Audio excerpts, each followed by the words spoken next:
আসসালামু আলাইকুম গাইস, আশা করি সকলে ভালো আছেন। না হেসে পারলাম না। কথাটা হচ্ছে, ভাবছিলাম ছাত্রলীগ আন্দোলন আসবে, তাদেরকে আমরা কিছু আপ্যায়ন করব, কিন্তু কোথায় সেই ছাত্রলীগ, কোথায় সেই শেখ মুজিব? হ্যাঁ, মানে কি বলবো আর। ভাই, তোরা যদি রাস্তায় আসতি, বুঝছস, তোরা যদি রাস্তায় আসতি তাহলে জীবন নিয়ে ফিরে যেতে পারতি না। তা আবার নাকি তারা নাকি বলে এই আওয়ামী লীগের মিছিলে যেতে নাকি 5,000 টাকা দিবে। যদি মিছিলে যান, আওয়ামী লীগের মিছিলে যান, আপনাকে 5,000 টাকা দিবে। আর যদি আওয়ামী লীগের মিছিলের ব্যানার ধরেন আপনি, তাহলে নাকি আপনাকে 8,000 টাকা দিবে।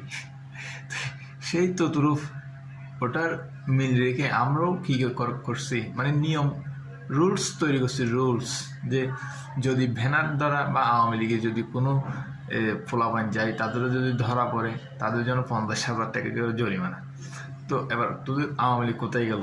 হ্যাঁ, তোদের এমনি তোরা নামের আওয়ামী লীগ, কামের কোনো কিছু নাই। ভাবছিলাম এই 13 তারিখ চট্টগ্রাম, চকবাজার, বিভিন্ন জায়গায় জায়গায়, বদ্রাট, নিউ মার্কেট, বিভিন্ন জায়গায় জায়গায় আন্দোলন হবে, কিন্তু হোয়াট, কিছুই তো হলো না। কই তোদের আওয়ামী লীগ, কই? এটাই তোদের আওয়ামী লীগ? হ্যাঁ, পোলাপান রে।